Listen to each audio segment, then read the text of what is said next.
Buenas noches con todos y con todas las personas que nos siguen en este su 15º programa de Los Procesalistas.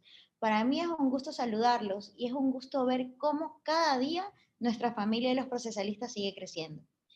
Como ustedes saben, Los Procesalistas es un programa que se transmite todos los viernes a las 19 horas a través de su plataforma Zoom y de la plataforma de Facebook Live a través de la página Los Problemas del Proceso. Este programa es auspiciado por el Instituto Ecuatoriano de Derecho Procesal, de quien el doctor Jorge Luis Mazón es su vicepresidente y además es quien dirige este programa. Así también es auspiciado por el Colegio de Abogados de Pichincha. Recuerden que si necesitan hacer alguna pregunta, lo pueden hacer a través de la opción del chat de aquí del Zoom o también se puede hacer a través de la página del Facebook en los problemas del proceso. El día de hoy me quiero tomar la licencia para dar un cordial saludo a los maestrantes de Derecho Constitucional de la Universidad de Cotec, quienes nos acompañan también y nos siguen el día de hoy en este programa a través de la plataforma Zoom. También saludo al doctor Jorge Luis Mazón, a mis compañeros Alfredo Cuadros, Bolívar Vergara y a Milton Velázquez, quienes junto con ellos sacamos adelante este programa. Un saludo para todos, mi nombre es Nadia Villón Rodríguez, acompañándolos una vez más en Los Procesalistas, e inmediatamente le voy a dar la palabra a mi compañero Bolívar Vergara para que nos presente a nuestro ponente del día de hoy. Un saludo y buenas noches. Muy buenas noches, Nadia, estimado Jorge Luis, Milton, Alfredo y a toda la concurrencia que se ha dado cita el día de hoy para una nueva entrega de su programa Los Procesalistas. El día de hoy me es muy grato presentar a un distinguido colega, el abogado Miguel Costaín Vázquez, de quien voy a leer una semblanza, un extracto de su hoja de vida. Miguel Costaín es abogado de los tribunales y juzgados de la República por la Universidad de Especialidades Espíritu Santo, con mención en Derecho Penal.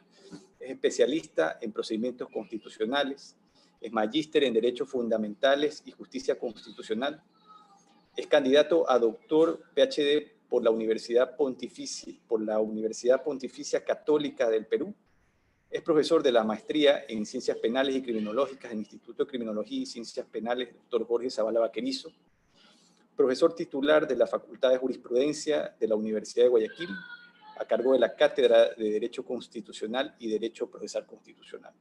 Profesor de la Universidad de Especialidades Espíritu Santo, a cargo de las cátedras de Derecho Penal, parte general y parte especial, y Derecho Procesal Penal 1 y 2. Autor de diversos artículos y ensayos publicados en diferentes revistas jurídicas de Latinoamérica y el mundo. Actualmente es juez de la Sala especializada en lo penal de la Corte Provincial de Justicia de Guayas, Ecuador, así como también profesor de posgrado en distintas universidades, para mencionar unas, la Universidad de Espíritu Santo y la Universidad de Cotec. Le doy la más cordial bienvenida a nuestro ponente del día de hoy, el doctor Miguel Costaín.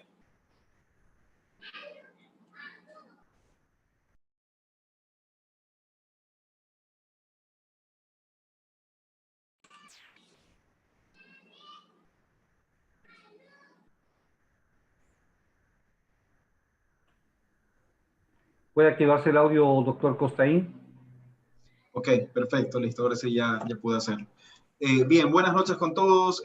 Antes que nada, bueno, bienvenidos a todas las personas que nos acompañan en esta noche. Antes de iniciar esta intervención, yo quiero dar las gracias por la invitación que he tenido, darles las felicitaciones a todo el grupo de los procesalistas. Les comentaba, antes de iniciar esta ponencia, que he escuchado excelentes comentarios del programa. En algunos programas de posgrado, pues algo me referían del tema de los procesalistas, yo no sabía qué era. Y luego de esto, pues ya investigando, viendo, y luego de eso que recibo la invitación, pues me entero de realmente todo lo que realmente ha existido y lo bien que lo están trabajando.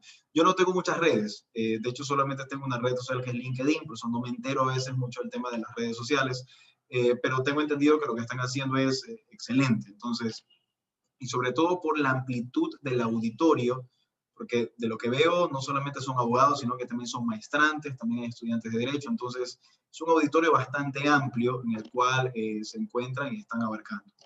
La invitación que me hicieron en este día, puntualmente, fue para hablar un tema tal vez un poco que se está discutiendo en la actualidad, a nivel de derecho procesal y derecho procesal penal específicamente. Y ese tema que se discute en la actualidad es hacer un baremo, medir específicamente si la detención con fines de investigaciones, que normalmente se puede ejecutar dentro de una investigación previa, esto es la antesala de un proceso penal, cumple con parámetros rígidos de constitucionalidad en el momento en el cual inmediatamente se ejecuta esta detención con fines de investigación. Dentro de estas 24 horas se genera una petición para una audiencia de formulación de cargos. Es un tema a la larga que se discute ampliamente en cuanto a dos presupuestos.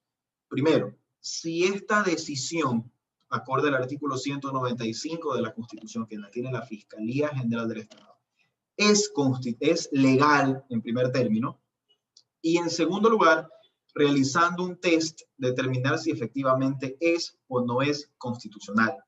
Entonces, un tema yo creo que podríamos conversarlo por mucho tiempo. Yo voy a tratar de ser muy preciso. Yo quiero aclarar que voy a hablar mucho en abstracto. Yo no soy dueño de la verdad. Simplemente voy a fundamentarles básicamente qué es lo que dice la normativa ecuatoriana y qué es lo que ha dicho en este caso la Corte Constitucional sobre algunos temas específicos y concretamente sobre este tema.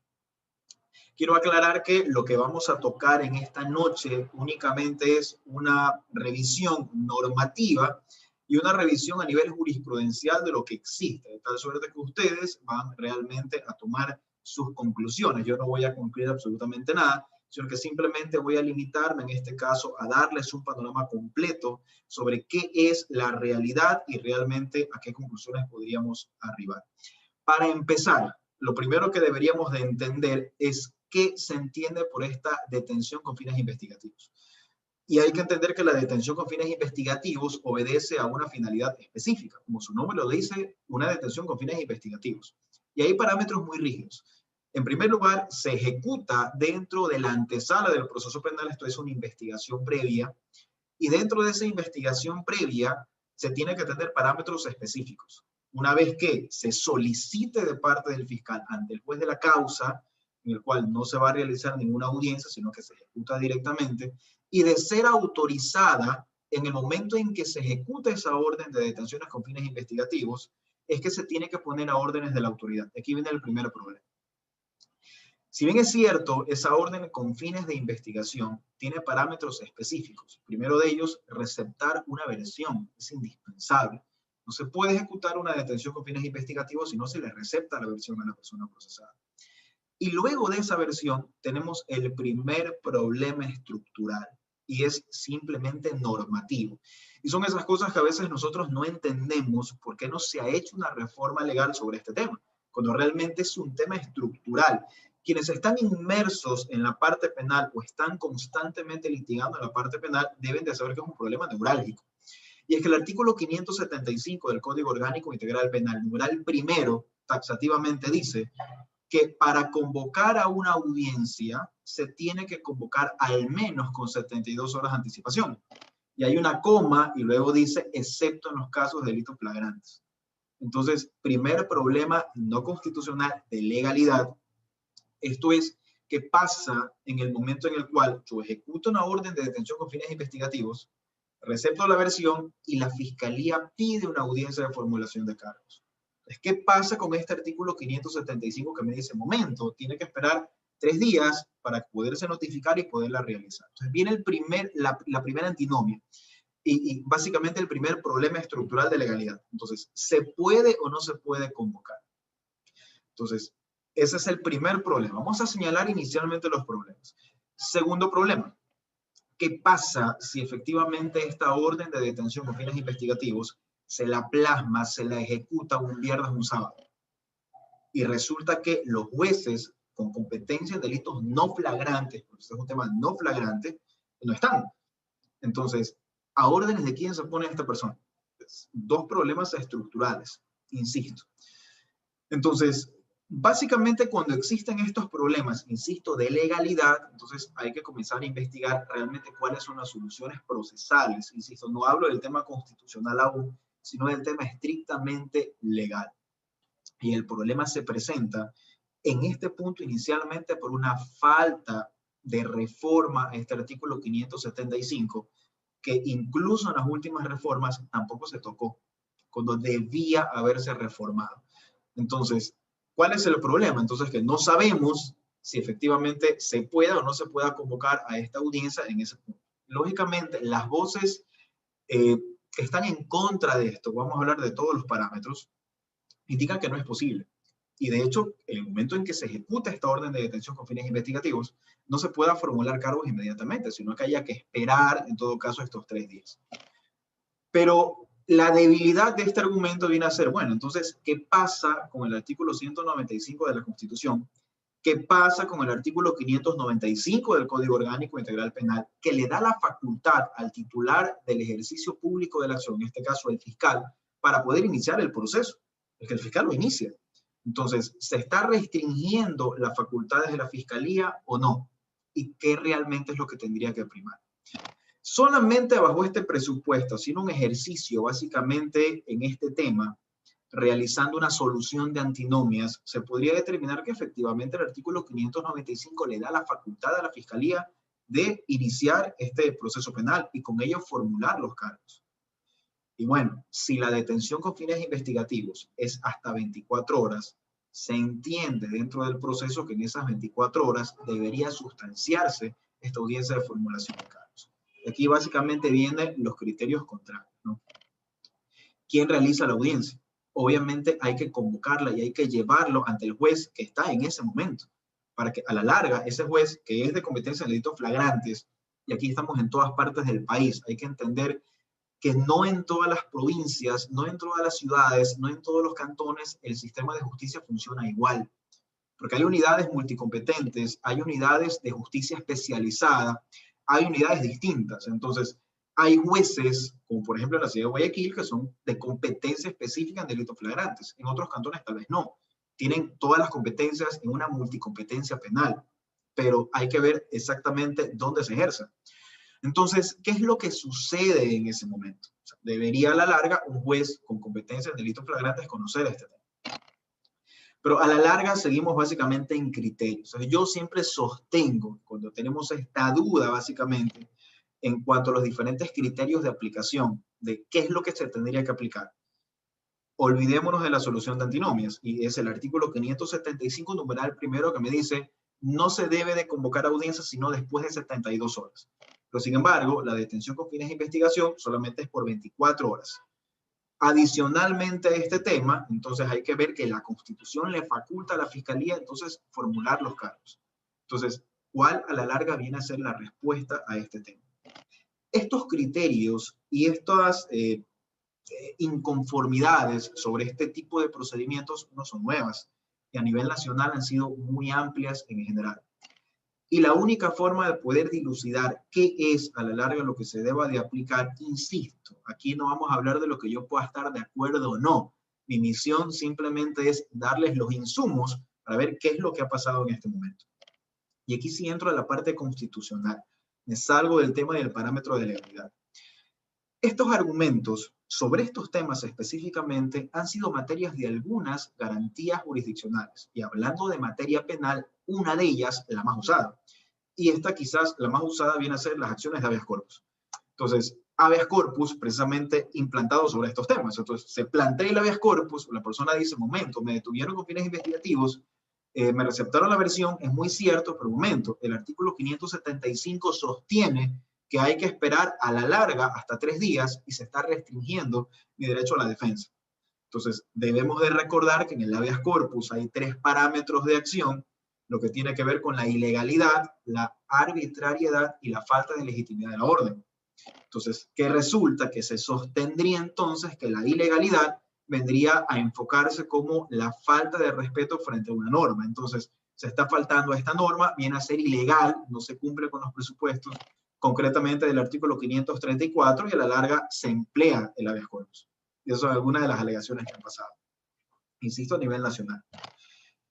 A nivel constitucional, como ustedes muy bien lo conocen, tenemos muchas diferencias en cuanto a las decisiones que se adoptan en las garantías jurisdiccionales, siendo entre ellas la más importante la jurisprudencia constitucional, luego de ello el precedente jurisprudencial obligatorio y también los precedentes jurisprudenciales no obligatorios, que tienen que ver con el stare decisis, que tienen que ver con el obiter dicta.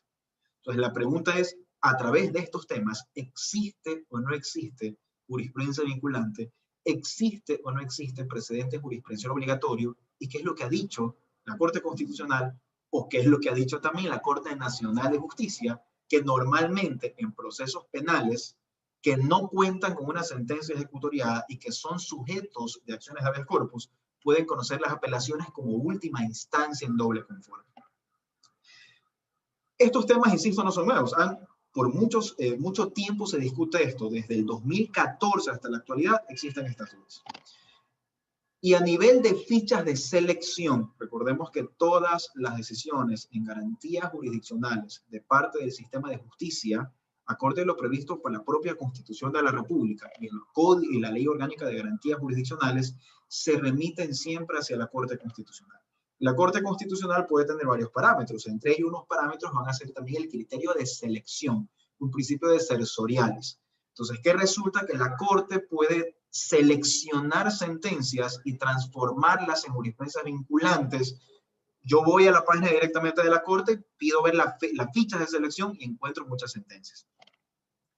Y creo que uno de los criterios dirimentes para establecer este tema es ver qué ha dicho la Corte en este tema. Y la Corte ha seleccionado 2 sentencias concretamente para establecer en fichas de selección donde la Corte ha constitucionalizado el procedimiento. Es decir, la Corte ha dicho efectivamente que el artículo 195 de la Constitución efectivamente se lo puede aplicar en este tipo de circunstancias. Entonces, parámetro número 1, como primera herramienta importante que tenerla, es que la Corte ha dicho sí se puede. Entonces, si bajo este presupuesto hay alguna inconstitucionalidad en cuanto al procedimiento, la respuesta es no. Insisto, no es porque estemos de acuerdo o estemos en contra o estemos a favor, simplemente es lo que ha dicho la Corte. 2. ¿Qué ha dicho la Corte Nacional de Justicia en cuanto a precedentes no obligatorios? Aquí sí hay varios. Pero la Corte Nacional de Justicia en algunos casos ha dicho se le da privilegio al artículo 195 de la Constitución. Si bien es cierto, la Fiscalía tiene la potestad de iniciar el proceso penal y dada la naturaleza de las 24 horas y temporalidad de la orden de detención con fines investigativos, pues entonces básicamente se puede formular esos cargos. Es un criterio que ha dicho la Corte Constitucional, la Corte Nacional, perdón. Pero hay otros fallos de la Corte Nacional también en diferentes años que también ha dicho que no. Que la Corte Nacional también en otras salas también ha sostenido no. Hay ocasiones en que sí ha concedido las acciones de habeas corpus. Entonces, pero recuerden que estos precedentes, al ser no obligatorios, pueden marcar un stare decisis, un obiter dicta, pero mientras no sean seleccionados por la Corte Constitucional, entonces aquí sí vamos a tener un criterio distinto. Bajamos al parámetro de legalidad. Facultades de la Corte Nacional de Justicia, la posibilidad de plantear consultas no obligatorias, aclaramos eso, hacia la presidencia de la Corte Nacional de Justicia. Bueno, una de estas consultas que siempre se discuten fue planteada hacia la presidenta de la Corte Nacional de Justicia, y la presidenta de la Corte Nacional de Justicia recientemente responde y sostiene efectivamente que, primero, para realizar una orden de detención con fines investigativos no es necesario realizar una audiencia. Segundo, que efectivamente una vez ejecutada la orden de detención con fines de investigaciones, debe receptarse la versión de la persona que en el futuro entendemos será procesada. No se puede generar incomunicación y tiene que tener acceso a la defensa. Y que en ese momento, efectivamente, la Fiscalía bien puede pedir una audiencia de formulación de cargos que deberá realizarse efectivamente dentro de esas 24 horas como tal. Insisto, lo que les estoy transmitiendo es la información y básicamente ejecutando una investigación de campo sobre este tema específicamente. Es simplemente las herramientas que tenemos hoy por hoy en el sistema procesal ecuatoriano. Si la compartimos, si estamos de acuerdo, si no estamos de acuerdo, es distinto. Eso ya realmente depende de cada uno. Pero lo cierto es que ese es el pronunciamiento que ha tenido a la larga tanto la Corte Constitucional, la Corte Nacional de Justicia y lo que sostiene básicamente la normativa. Ahora bien, hay muchas cosas a la larga que también se discuten y que hay mucha confusión también en el sentido de que realmente puede haber restricción al acceso o al derecho a la defensa que se pueda tener. Otro punto que se discute bajo este tema de la detención con fines investigativos es qué se tiene que notificar o no a la persona procesada. Porque, por ejemplo, el Código Orgánico de la Función Judicial determina que las actuaciones investigativas tienen que notificarse siempre a las personas investigadas. Bueno, eso es cierto. Pero la Corte Nacional también ha emitido diferentes resoluciones aclarando el alcance de las notificaciones de los actos urgentes. Y la Corte ha dicho que hay cosas que se pueden notificar y otras que no. Si ustedes se imaginan una técnica especial de investigación o una actuación especial de investigación, concretamente, de la Fiscalía, una interceptación de comunicaciones o en su defecto una interceptación de correspondencia electrónica, donde el juez tal vez le diga, oiga, le voy a notificar a usted porque resulta que le voy a interceptar el teléfono. Entonces, eso no se puede entender así. Entonces, los actos urgentes, hay algunos efectivamente que se deben de ejecutar como tal y otros en los cuales obviamente no se va a poder generar algún tipo de notificación.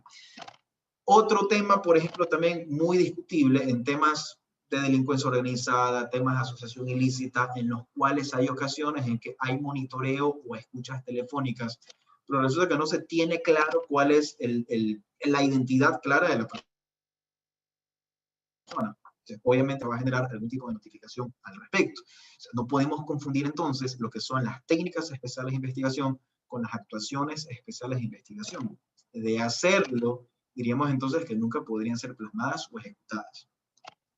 Lo cierto es que básicamente generando este cierre de líneas como tal, vendría a ser efectivamente que, en primer lugar, el artículo 575 del Código Orgánico Integral Penal básicamente exige una reforma a gritos. O sea, es necesario, porque básicamente dentro de esa disposición, en la coma que dice, excepto en el caso de delitos flagrantes, también habría que ubicar ahí, o en su defecto, en órdenes de detención con fines investigativos. Entonces, y eso es algo que no se ha hecho todavía y que debe ser necesario para solucionar este tema. 2, competencia de los jueces, tema importante también. Otro parámetro que a veces suele pensarse que puede ser planteado tal vez para plantear acciones de habeas corpus es el parámetro de la falta de legitimidad que puede tener el juez que ordena la prisión preventiva luego de la formulación de cargos, por cuanto ese juez no tiene competencia en delitos no flagrantes. Eso también puede pasar. Recuerden ustedes que inicialmente les decía que pasa si la orden de detención con fines investigativos se plasma un día viernes o un día sábado. Es claro, viernes, sábado hay que hacer una audiencia para solucionar la situación jurídica de esa persona. Pero como la orden de detención con fines investigativos no es un delito flagrante, es un tema no flagrante, entonces, ¿qué juez a la larga tiene que sustanciar esa causa? Entonces, ¿existirá algún parámetro de nulidad bajo una regla de legalidad sobre esa actuación?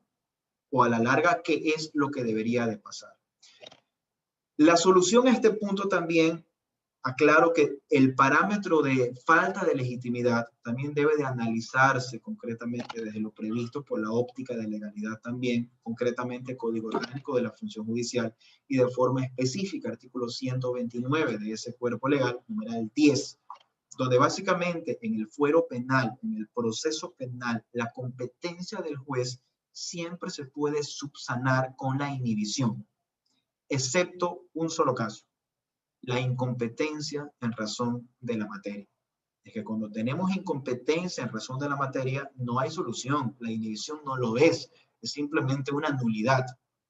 Entonces, para yo generar un parámetro de falta de legitimidad o ilegitimidad de la medida cautelar de prisión preventiva para accionar un habeas corpus, yo tengo que estar muy claro que ese parámetro de legitimidad tiene que ser exclusivamente en la falta de competencia en relación a la materia, pero no por los grados, no por territorio. Y en este caso, en el tema de que un juez con competencia en delitos flagrantes sustancia una audiencia de formulación de cargos, no es parámetro para una acción de habeas corpus. Básicamente no es un parámetro porque, acorde al artículo 129, numeral 10 del Código Orgánico de la Función Judicial 9 y 10, se establece claramente que básicamente se puede solucionar el tema con una inhibición. Entonces, y es lo que normalmente puede suceder. Es algo que se puede revisar en parámetros de legalidad, pero que no se podría revisar a la larga para acciones tutelares de habeas corpus como tal. Ahora bien, distinto a todo lo que he explicado ahora, también hay que ser muy concreto en que la Fiscalía debe de actuar con mucha objetividad también. Y siempre una investigación pausada es la que da mayores resultados. Y a la larga siempre va a generar mayor nivel de eficacia como tal. En ocasiones, acelerar los tiempos al ejecutar una detención con fines investigativos, en ese momento para activar el proceso penal, sin una base científica y sin una base procesal como tal, sí puede tener graves errores dentro del proceso penal. Pero bueno, ningún proceso penal es igual, ningún caso es igual y todos los procesos cuentan con variables empíricas totalmente distintas en general. Bajo esa perspectiva, entonces, debemos indicar que lo que necesita es una reforma al artículo 575, pero hoy por hoy, en este procedimiento que normalmente suele ser bastante polémico, yo creo que las cosas están dichas en general. No hay, básicamente, o no encuentro yo, acorde a la normativa y acorde a los precedentes que les he comentado, algún problema estructural que podría a la larga conllevar algún parámetro inconstitucional. No lo hay, porque básicamente todo ha estado con los diferentes pronunciamientos, todo está claramente establecido. Eso no quiere decir, insisto, doctores, que no se necesitan reformas. Se necesitan reformas. Evidentemente se necesitan reformas. Pero mientras no existan esas reformas, hay que seguir teniendo directamente los parámetros que antes les había indicado. Entonces, me dijeron que tenía 30 minutos exactamente para poder hacerlo y creo que estoy exactamente en los 30 minutos. Así que quiero saber si hay preguntas y comenzar realmente a contestarles todo lo que realmente ustedes quisieran preguntar sobre este tema que he expuesto. Yo comenzaría, Miguel, primero por felicitarte por la claridad de tu exposición, haciendo también un comentario, ¿no? Que este dilema que tú has referido aquí también se refiere a la constante presión que existe entre dos fuerzas no contrapuestas, ¿no? Por un lado es la seguridad ciudadana que se quiere implementar a través de los organismos llamados pues, a establecer pues, el orden público, como por ejemplo la Fiscalía, y también con la presión también de los órganos policiales, ¿no? En su afán de dar pues, algún resultado frente al delito. Y por otro lado, la constante presión que, más bien dicho, el parámetro de garantía constitucional que establece la Carta Magna, ¿no? Así como desarrollado también por las leyes, ¿no? Precisamente por el Código Orgánico Integral Penal que establece un procedimiento que debe seguirse, ¿no? Entonces, en este punto, como vemos, ¿no? Hay un choque de fuerzas, ¿no? Y uno de los comentarios que he escuchado frente a esta problemática es que en una situación en la que una persona ha sido llamada, ha sido por la fuerza, ¿no? Requerida a través de una detención para que rinda su versión ante el fiscal, ¿no? Se lo hace, pues, evidentemente porque quizás en la fiscalía haya suficientes elementos para pensar que esta persona tiene una participación en un delito que se está investigando, ¿no? Pero por otro lado, también esta persona tiene su derecho a la defensa y sobre todo un planteamiento que se ha conversado muchísimo a nivel de control de convencionalidad, a nivel de Corte Interamericana, que ha sido desarrollado, es el tema del tiempo que una persona tendría para desarrollar su defensa. Entonces, ante esta contraposición, ¿qué opinión te merece este criterio de que una persona que está detenida ha sido detenida para fines investigativos y que inmediatamente se le formulen cargos, no tendría realmente un tiempo razonable para ejercer su defensa y eso eventualmente podría acarrear pues, un tema de inconstitucionalidad. Sí, Bolívar, buena observación. A ver, lo que pasa es que aquí tendríamos que identificar correctamente cuál es el sistema de roles y qué es realmente lo que va a pasar. Y digo esto ¿por qué? Porque el tema de preparar, por ejemplo, la defensa, tendríamos que distinguir en el tipo de audiencia que puedes tener.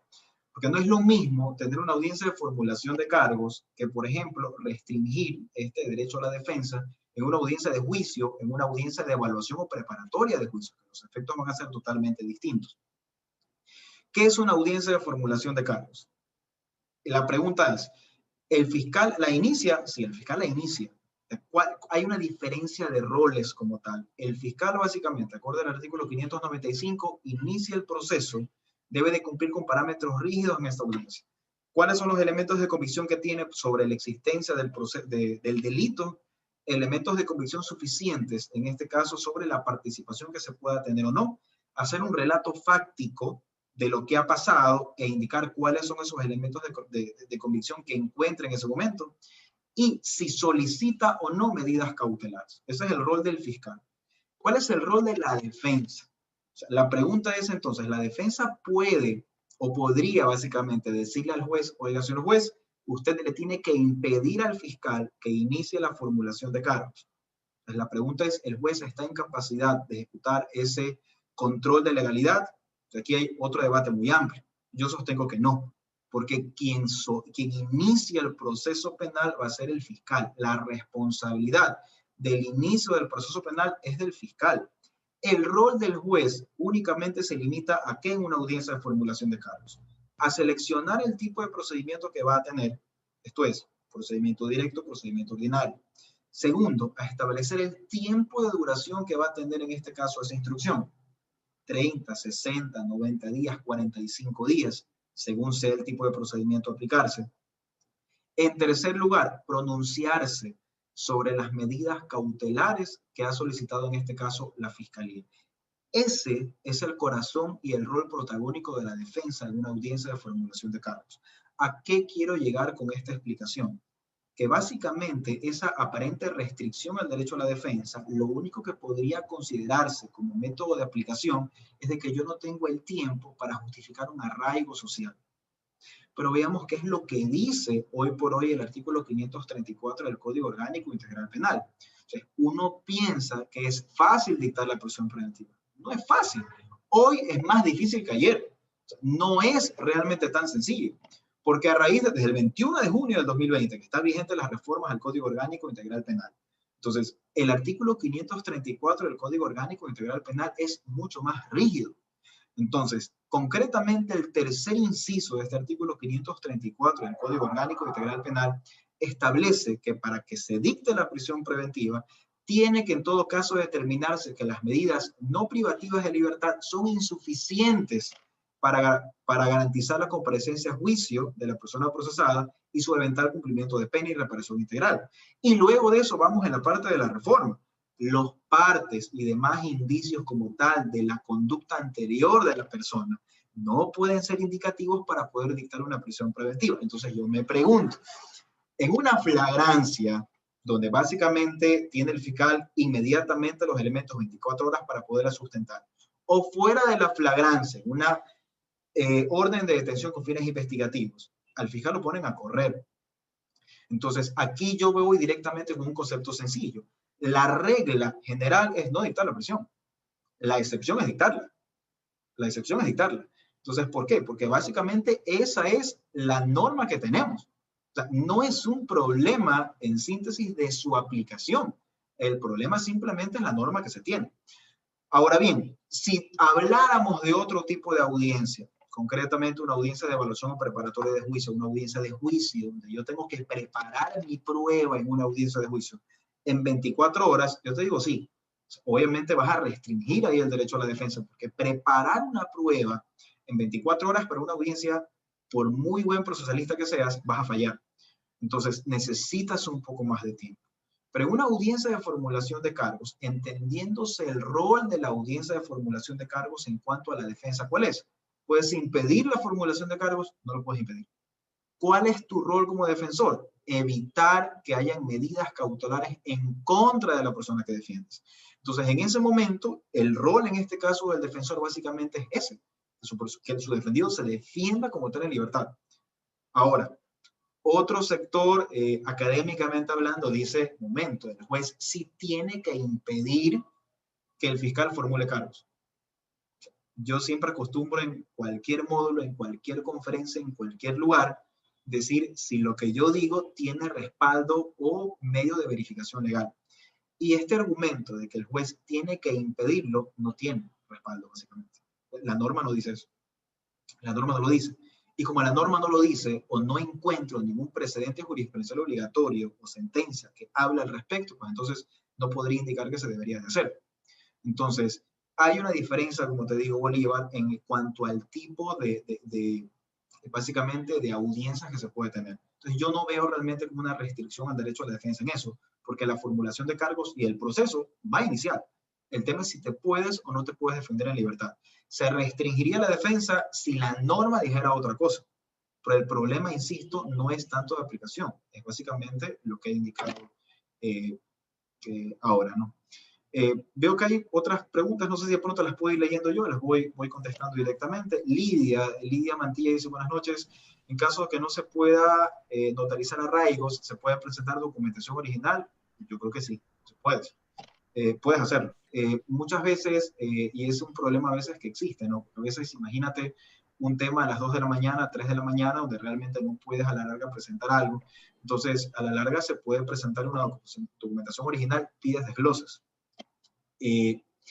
Recuerden también que en el peor escenario hay revisiones de medidas. Entonces, también a la larga revisiones de medidas que se pueden adoptar para, en el evento en que haya a la larga algún tipo de decisión que sea a la larga un poco inconforme sobre este tema. Y en último de los casos, recuerden ustedes que el artículo 563 y 564 del Código Orgánico Integral, 653, perdón, 654 del Código Orgánico Integral Penal, en armonía con el 652, permite recurrir, en todo caso, el auto de prisión preventiva cuando hay algún tipo de inconformidad.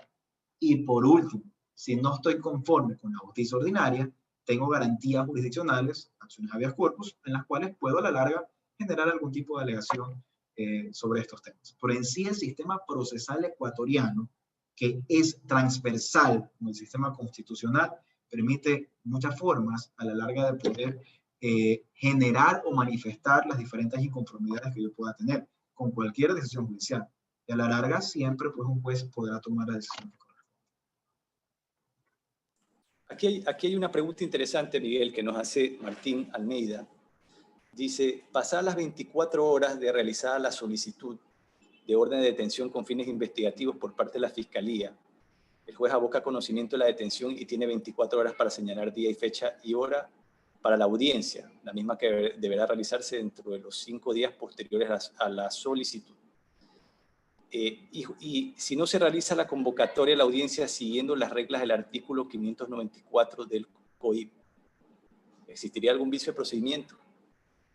Es algo que ya referiste, ¿no? Sí, yo creo que sí. Hay un error, me parece, en la pregunta de la disposición normativa. No son esos artículos, pero no son 5 días tampoco. O sea, si hay una orden de detención con fines investigativos, se hace la convocatoria a la audiencia. Se hace la convocatoria a la audiencia, se convoca, pero dentro de estas 24 horas. Insisto, el parámetro que se utiliza es lo previsto en el artículo 195 de la Constitución, pero se lo hace en ese momento.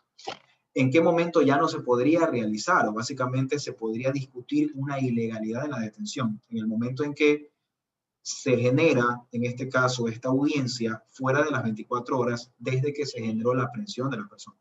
En ese momento, si estás fuera de esas 24 horas, obviamente ya no lo vas. Lo podrás realizar la audiencia, pero evidentemente está fuera del tiempo de ley. Entonces, sí podría existir algún inconveniente con relación a la medida que se pretenda dictar. Hay otras preguntas, bueno, espero que ustedes las hagan y yo las voy contestando en todo caso.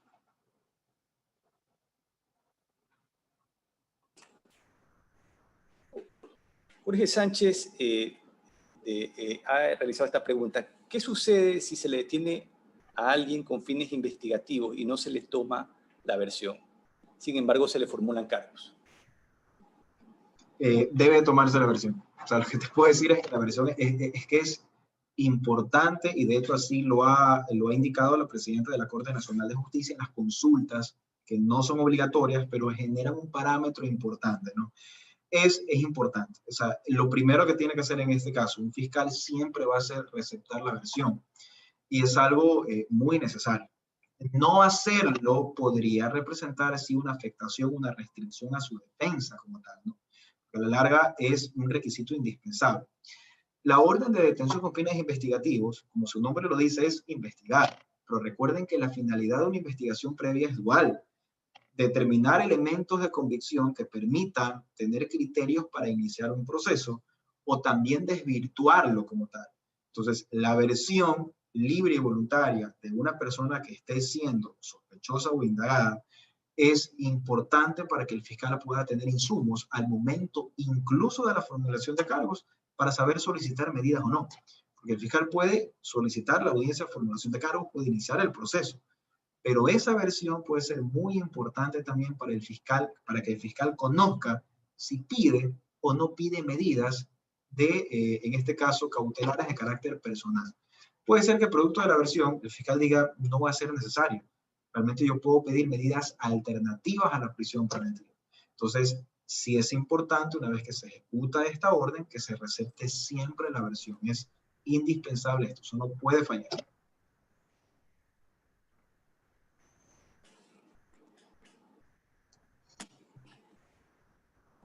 Otro punto interesante, Miguel, en esta discusión sobre la constitucionalidad de la detención con fines investigativos y la inmediata formulación de cargos, es la falta de notificación de la apertura de la investigación previa, no siendo flagrante, que es algo que tú has mencionado. Y precisamente hay una sentencia de la Corte Constitucional, que es la 2210-13-EP20, que en resumidas cuentas establece la obligación de convocar audiencia previa a declarar la prescripción de la acción penal, y que se está utilizando o se está utilizando como argumento para sustentar los pedidos de habeas corpus cuando hay estas medidas que estamos discutiendo en este momento. ¿Qué opinión te merece este tema? Correcto, creo que va de la mano con algunas preguntas, creo que estoy leyendo acá en el chat que están haciendo, precisamente sobre el tema de la notificación, ¿no? Este es otro problema y también muy interesante, porque el Código Orgánico de la Función Judicial también indica que carecerán de eficacia, o a la larga que es una causal para que el proceso genere un vicio posterior, el hecho de que no se haya notificado a la persona sospechosa o investigada con el contenido de la investigación previa. Entonces, hay que entender con pinzas este tema y verlo muy bien. Inicialmente podríamos decir, sí, es que si hay una denuncia, si yo presento una denuncia en contra de Bolívar Vergara y resulta que el fiscal genera una apertura de una investigación previa donde yo lo denuncio a Bolívar Vergara, lo lógico es que se aplique el Código Orgánico de la Función Judicial, y el Código Orgánico de la Función Judicial también va a determinar, claro, o sea, hay que notificarle a Bolívar Vergara porque lo identificamos perfectamente, sabemos quién es Bolívar Vergara, entonces vamos a ver a la larga dónde vive, le vamos a notificar, llamémoslo a rendir una versión. Hay que notificarle porque él debe de estar enterado. Obviamente la investigación previa como tal es reservada para terceros, menos para las personas relacionadas como tal. Pero hay otras situaciones, es que la regla no es para todos los casos, hay matices. Hay ocasiones en las cuales, por ejemplo, no se conoce la identidad, insisto, de las personas que están siendo investigadas. No se conoce. Entonces, y aquí es donde vienen las actuaciones especiales de investigación y las técnicas especiales de investigación. Entonces, resulta que tal vez hay una entrega vigilada y un agente encubierto, hay labores de informantes o labores de inteligencia, pero resulta que conocen los alias, pero no sabemos quién es alias. Entonces, ese alias que no se conoce quién es, que generalmente se conoce únicamente el número telefónico del alias, y sabemos que hay constante comunicación. Entonces, como hay constante comunicación, no sabemos la identidad como tal, no sabemos a quién podemos notificar. Entonces, lo primero que tenemos que hacer es investigar quién es. Entonces, aquí viene la actuación especial de investigación. Entonces, si vienen estos actos urgentes con una actuación especial de investigación de esta interceptación telefónica, obviamente eso no se va a notificar. Es lo que decía yo al inicio de la intervención. Imagínense lo cómico que sería que yo quiero generar una interceptación telefónica y le voy a decir, le voy a interceptar a usted el teléfono, entonces por favor siga hablando. Eso no puede pasar. La regla efectivamente sí es así, Bolívar. Si es así, como lo comenta también acá Homero, claro, hay que notificar la apertura de la investigación previa. Pero cuando hay obviamente escenarios en los cuales dos personas particulares prácticamente son los que entran a un posible litigio. Pero hay ocasiones en las cuales directamente se ejecutan actuaciones especiales de investigación, técnicas especiales de investigación, no se conocen identidades, se generan actos urgentes y obviamente eso va a impedir la notificación como tal. En esos casos, obviamente yo en lo personal no encuentro algún parámetro de falta de legitimidad o ilegalidad de las órdenes que se dictan. Pero distinto fuera en el escenario en que yo, ejemplo, lo denuncio al doctor Bolívar Vergara y resulta que el doctor Bolívar Vergara le generamos una orden de detención y nunca se enteró. Es distinto. Pero obviamente hay matices y escenarios que hay que verlos como tal, ¿no? Entonces, esta regla efectivamente es importante partiendo de estos escenarios que en todo caso les he indicado. Tenemos otra pregunta de David Cabrera. Dice, ¿se puede mediante un acto urgente hacer una audiencia de órdenes especiales para medidas preventivas sobre los bienes de una persona que hasta ese momento no ha sido legalmente procesada? A ver, no entiendo muy bien la pregunta. O sea, medidas preventivas. O sea, asumo que son medidas cautelares. Acuérdense que a nivel de derecho procesal hay una diferencia en los vocablos también sobre lo que es el sistema procesal penal y el sistema procesal no penal. O sea, hablando de medidas preventivas, yo entiendo que vamos hacia otro sistema procesal no penal. Entiendo que la pregunta viene a ser sobre medidas cautelares. Si esta medida cautelar de carácter real que tiene como esencia proteger una eventual reparación integral. Acá no atacamos a la persona, atacamos directamente propiedades y bienes. Incautación, secuestro, prohibición de enajenar, que son las que existen en el Código Orgánico Integral Penal. Estas medidas únicamente se generan hacia la persona procesada. Personal o si hay una persona jurídica que se encuentra procesada, en los casos y tipos penales que correspondan también. Pero no se podría generar este tema sobre una persona no procesada. La regla general es primero que existe una persona procesada y luego en la audiencia se dicten este tipo de medidas. Hay que son a criterio del juzgador previa petición de la fiscalía y otras medidas que protegen los bienes en un proceso penal que son ipso facto, es decir, se tienen que dictar obligatoriamente por parte del juez. ¿Cuáles son esos ejemplos? En delitos, por ejemplo, que tienen que ver sobre temas de peligro y de la salud pública, hay, por ejemplo, comisos que se generan. Al momento de ejecutar un auto de llevamiento a juicio, por ejemplo, el artículo 555 del Código Orgánico Integral Penal establece que es obligación del juez, no es optativo, es obligación generar una prohibición de enajenar por un valor equivalente a la multa que eventualmente se imponga en el tipo penal por el cual se instruyó. Entonces, estas medidas cautelares, David, básicamente son algunas decisiones del juez, previa petición de la fiscalía, u otras porque tienen una esencia normativa, es decir, la norma dice que tiene que aplicarse.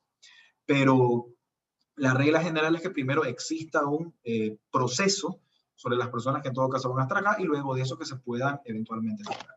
No puedes invertir el orden. Miguel, yo tengo una consulta. Realmente revisando, tú hacías referencia en tu exposición a un criterio no vinculante, una absolución de consulta que hace la presidenta de la Corte Nacional, ¿no? Y precisamente es el oficio 1004 del 2019, como tú lo mencionabas, es una absolución bastante reciente. Y hay un tema que aquí me llama poderosamente la atención, es que la presidenta manifiesta en un párrafo que los objetivos de la atención con fines de investigación es impedir que el sospechoso sobre quien exista una investigación previa en marcha fugue y de así de ser el caso evite comparecer al juicio, lo que evidentemente atenta con los fines del proceso penal. ¿no te parece, y bueno, este es un poco más mi criterio, ¿no? ¿No te parece que hay de pronto una confusión de criterios con respecto a la detención con fines de investigación? Creo yo que de pronto con sus... de pronto esta confusión auspiciada por lo que señala el propio Código Integral Penal sobre la naturaleza jurídica de este tipo de medidas. Bueno, recuerda que las consultas que se realizan en la Corte Nacional tienen dos vertientes, ¿no? Hay algunas que vienen a ser resoluciones de pleno o fallos de triple reiteración, las cuales son automáticamente vinculantes, no solamente en un proceso, sino en todos. Y la otra forma son estas consultas que generan respuestas no vinculantes. Esta es una consulta que genera una respuesta no vinculante como tal, que si bien es cierto no es vinculante, pero sí genera a la larga un orden adecuado en todo el sistema procesal penal y que es importante atender. Yo creo que ya entramos ya al punto de criterios, ¿verdad? O sea, la regla básicamente es lo que ha sostenido en este caso la Corte Nacional de Justicia, pero realmente, bueno, académicamente, a nivel doctrinario, a nivel de la naturaleza ontológica del proceso penal, la detención con fines de investigación, como su nombre lo dice, es una detención para preservar. La doctrina sostiene que esta detención con fines de investigación se da precisamente incluso para poder evitar que se pueda alterar una escena, que se pueda evitar tratar de tener en ese momento la posibilidad de que una persona pueda evitar eliminar los vestigios o huellas de la infracción y obviamente poder descartar otros factores como tal. Quizás la consulta habla un poco más sobre ese tema. Entonces, yo no lo veo mal. No lo veo mal porque básicamente se trata de impedir el hecho de que una persona evite el procesamiento como tal. Y mucha atención con esto también. La detención con fines de investigación no es permanente. Únicamente es 24 horas. La verdadera audiencia donde se va a resolver el tema va a ser en la audiencia de formulación de cargos, donde se pueden dictar o no medidas. Entonces, el hecho de indicar, por ejemplo, también por esta alegación en la cual, claro, hay de pronto otra finalidad o no, no tendría tanto asidero legal, pues a la larga solo es por 24 horas. Lo que va a marcar posteriormente es, insisto, la audiencia de formulación de cargos, donde ahí sí se va a poder determinar otro tipo de medida. De que es debatible, por eso estamos haciendo el foro, obviamente porque hay mucha discusión sobre este tema y claro, eso es lo bonito de la materia porque hay diferentes posiciones como tal. Yo tampoco soy dueño de la verdad. Entonces, como les decía, mi misión únicamente es darle los insumos y los criterios a la larga que se tienen que aplicar acá. Pero de ahí hay muchos criterios como tal. Y hay ocasiones en las cuales evidentemente podría existir excesos. Sí, podría existir. Es que nada a la larga va a ser perfecto. Pero no podríamos generalizar, sino más bien singularizar e individualizar cuáles son aquellos casos donde podrían existir desviaciones sobre la naturaleza real de una detención con fines de investigación.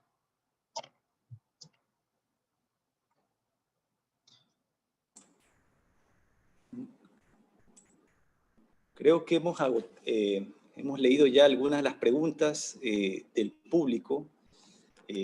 No sé si de pronto, Nadia, tengas alguna otra pregunta, Alfredo, Milton. Gracias, Bolívar. Bueno, doctor, primero, felicitaciones por esta tan clara ponencia, que en realidad su ponencia ha sido tan clara que por el simple hecho de ser clara también deja dudas. Y no porque usted haya estado corto en su exposición, sino porque tomando las palabras que usted dice, el tema es tan amplio que nos lleva a debatir muchas cosas.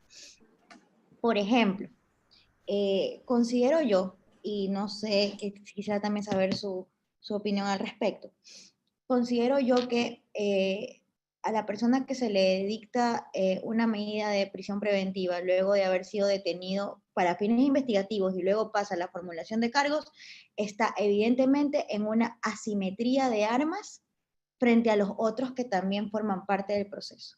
Puesto que mientras que los otros han tenido tiempo suficiente para que se pueda hacer una investigación, ellos puedan descargar en todos sus elementos para no llegar a una prisión a estas otras personas que las detienen, obviamente no es la regla general, pero puede pasar, como usted dice, estas personas que las detienen con fines investigativos y luego le formulan cargos e inmediatamente les dictan la prisión preventiva, están en evidentemente una desigualdad frente a las armas de defensa.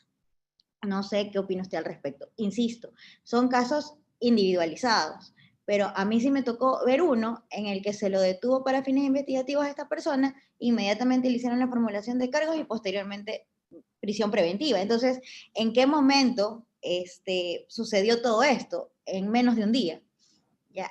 Frente a otros investigados que todavía estaban defendiéndose en libertad. Entonces, por ahí va la cosa. Y por otro lado, como para terminar, ya, respecto de lo que usted establecía, de que el juez no está en la potestad como que de oponerse a que se inicie el proceso penal, porque únicamente eso le corresponde al fiscal.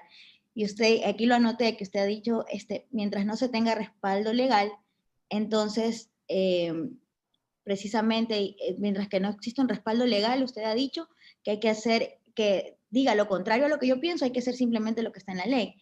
Pero es que no considera usted que precisamente ahí está el problema, porque a la larga el juzgador es quien dirige el proceso, y más allá que es el que dirige el proceso, es la persona que está llamada a establecer los parámetros justos, ¿ya? Entonces muchas veces sucede que no existen elementos necesarios y de una formulación de cargos, y aun cuando, doctor, y esa sí es mi apreciación muy personal, y aun cuando no se le dicte la medida de prisión preventiva, hay de alguna manera una afectación a la persona de estarse presentando periódicamente ante el juez a firmar un acta, estar siempre yendo a rendir una versión, para que al final, no, usted no fue. Entonces, ¿y por qué? Porque toda esta formulación de cargos devino de una investigación previa, paupérrima, o sea, donde no habían los suficientes elementos, pero que el fiscal dijo, no, formulemos cargos, y el juez, como no tenía otra salida, ok, sí, formulemos los cargos. Entonces, usted que es juez, y usted que evidentemente se tuvo que haber topado con muchísimos casos en donde no existe suficiente argumento o suficiente alimento para iniciar un proceso. Estoy segura que se tuvo que haber enfrentado o se tuvo que haber topado con un caso de estos. Entonces no le cala por ahí el hecho de decir, bueno, todo esto se pudo haber evitado. ¿Por qué se formularon cargos? Ah, bueno, es que el fiscal lo pidió y al juez no le quedó otra que decir. Entonces precisamente ahí hay un problema. No sé qué opinión usted tenga al respecto. Y acogiéndome a sus palabras, yo tampoco soy dueña de la verdad. Entonces es un criterio. Sí, me parece excelente, muy buena apreciación. Voy a ir, comienzo de atrás hacia adelante, de la pregunta 2 y vamos hacia la primera, ¿no? Obviamente siempre voy a referirme, o sea, en cuanto a los fallos judiciales como tal, yo no me pronuncio absolutamente nada de ello, para ello lo hago a través de mis propias funciones y a través de esos fallos, y ahí está toda la motivación de cualquier decisión que yo haya podido tener. Más bien, el contexto del foro académico ahora es simplemente eso, una parte académica. Entonces, inicio con la segunda pregunta. Hay ¿se puede o no se puede impedir el hecho de que el fiscal formule cargos o no? ¿Ejerce a la larga un control el juez para decirle al fiscal, ¿sabes qué? No lo haga. O básicamente, como lo indicas, el juez estaría, por su rol como tal de director del proceso, establecer un parámetro en el cual tenga que verificar todos estos temas. Entonces, la respuesta es, el juez sí lo hace. ¿Cómo lo va a hacer el juez? Respetando la naturaleza de la audiencia, porque toda audiencia es distinta. Si estamos en una audiencia de formulación de cargos, el rol del juez básicamente va a ser, como yo lo he indicado, indicar qué tipo de procedimiento va a ser. Segundo, el tiempo, poner a disposición de las personas el proceso y establecer, en todo caso, si le piden medidas, si las concede o no. De eso es dueño el juez. Lógicamente, si el juez aprecia que no tiene base legal el pedido de instrucción que se está pidiendo, que realmente no hay fortaleza en los elementos de convicción, evidentemente ese juez no va a dar ningún tipo de medida cautelar. No es una obligación hacerlo, porque esa es la naturaleza de la audiencia. Pero sin embargo, si hubiera sido distinto, estuviéramos en una audiencia de evaluación o preparatoria de juicio, donde el juez tiene otro rol, evaluar o preparar, y el juez dice o a la larga aprecia que no tiene elementos para poder llamar a juicio o que tiene elementos indispensables para dictar una nulidad por un tema de presupuesto de procedibilidad, prejudicialidad, competencia, el juez lo hace. Entonces, el juez evidentemente sí genera ese control como tal. Entonces, y eso es lo que dice la norma, ¿no? Si revisamos el artículo 595 que te habla de la estructura de la audiencia de formulación de cargos, prácticamente vamos a apreciar qué es lo que se tendría que hacer. Y si revisamos lo que dice el artículo 534, ahí está el rol del juez. Entonces, ¿qué hacer si es que de pronto el fiscal se equivocó? Imaginemos un caso muy extremadamente fuerte, eso es que no pasa nunca, ¿no? Que no debería de pasar. Que resulta que formulan cargos por una contravención. ¿Te imaginas eso? Un tema terrible. Formularon cargos por una contravención. Bueno, pero a la larga el juez inmediatamente podría decir que esto es nulo, porque ese sí es el rol del juez. El juez podría decir eso que usted inició, perfecto, esto es automáticamente nulo. No vale, bajo la responsabilidad del fiscal. Pero utilizar los vocablos de decirle al señor fiscal, no le permito que usted inicie una instrucción, no tenemos base normativa, nadie. Es que no hay. No hay una disposición que le diga al juez, oye, usted realiza un control de legalidad sobre ese tema. No. Los roles están previamente identificados. El fiscal es el titular del ejercicio público de la acción y el juez es el titular de la jurisdicción. El juez toma las decisiones y quien inicia el proceso viene a ser el fiscal. Si el fiscal lo inició mal, el juez lo controla. Pero esa es la dualidad que vamos a tener. 2, la asimetría o el hecho de que no puede existir igualdad de armas. Sí, evidentemente, o sea, tienes toda la razón del mundo. El tema es que no solamente es en un día que han hecho todo, no solamente en un día, hay una investigación de muchos días también atrás. Pero básicamente ese es el modelo como está estructurado. O sea, ahí tienes toda la razón del mundo. ¿Hay realmente una diferencia en igualdad de armas como tal? Por supuesto. Es que eso no lo vamos a poder ocultar. Pero así está formalizado el sistema. ¿Cuál es la solución entonces? No está en las manos del juez, ni tampoco está en las manos del fiscal. La solución está en una reforma como tal, para poder blindar y fortalecer el sistema. Pero de que existe una desigualdad de una persona, en todo caso, o una institución que ha tenido mucho más tiempo para poder investigar o recolectar esos elementos. Mira, por ejemplo, el tema de vigilancia y seguimiento. Entonces, tienes vigilancia y seguimiento mucho tiempo. Mira una interceptación de comunicaciones. Si es delincuencia común, 180 días, ampliable a 360 días. Delincuencia organizada, 180 días, ampliable a 360 días. Delincuencia común, 90 días, ampliable a 180 días. Entonces, no tienes un día, tienes un año en ocasiones. Entonces, todo ese tiempo a la larga, versus en el momento en que se plasma una detención con fines investigativos, y si es que no se ha notificado, claro que va a haber una asimetría. Eso es indiscutible. Pero es que así funcionó el sistema. Entonces, ¿qué se puede hacer? ¿Está en las manos de nosotros? ¿Está en las manos de la fiscalía? No, así realmente funcionó el tema. Entonces, y sí, entonces ahí sí hay realmente un problema estructural que se tiene que tener. Y lo que debe de pasar ya en los actores del proceso como tal es que hay que tratar de eliminar o restringir en lo que más se pueda ese nivel de desigualdad. Y en eso el juez sí tiene un rol principal en tratar de evitar a la larga que esa brecha sea mucho más amplia, tanto en consignación de tiempos, tanto en presentación del abogado, tanto en permitir que tenga acceso a su abogado, estar muy atento con la tutela judicial efectiva sobre todo, y el tema del debido proceso, pero mucho más el tema de la tutela judicial efectiva. Entonces, esa parte, como te digo, es básicamente cierta. Es lo que te podría indicar. Muchísimas gracias, doctor Costain.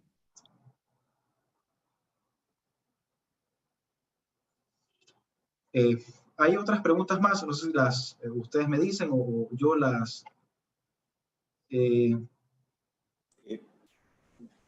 contesto directamente.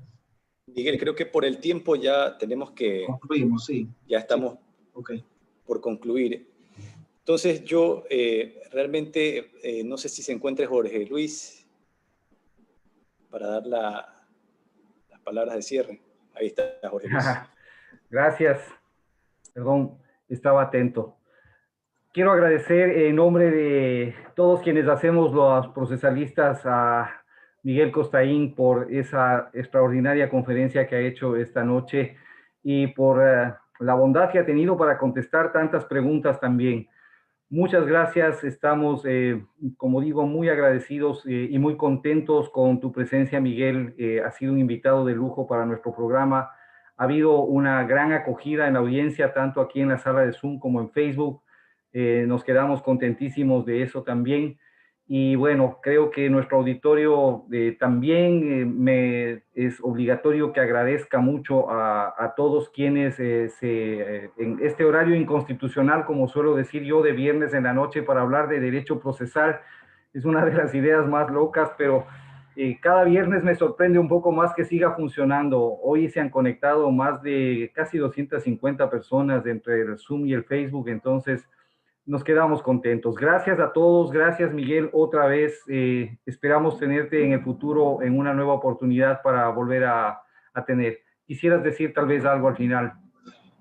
Sí, nada más agradecerles, pedirles disculpas, veo que hubo más, por el tema de tiempo obviamente no vamos a poder continuar, pero no, muy contento, los felicito, sigan adelante, yo creo que les viene mucho más gente en los próximos programas también, creo que tienen invitados excelentes, así que de mi parte, muchas bendiciones, muchas gracias y nos estamos viendo en otra ocasión. Un abrazo para todos. Gracias también. Un abrazo a todos. Gracias Nadia Villón, gracias Bolívar Vergara, Alfredo Cuadros, Milton Velázquez, todo el equipo de los procesalistas. Hasta el próximo viernes. Un abrazo para todos. Chao, pasen bien. Un abrazo para todos. Cuídense, por favor. Muchas gracias al doctor Costaín. Excelente su charla.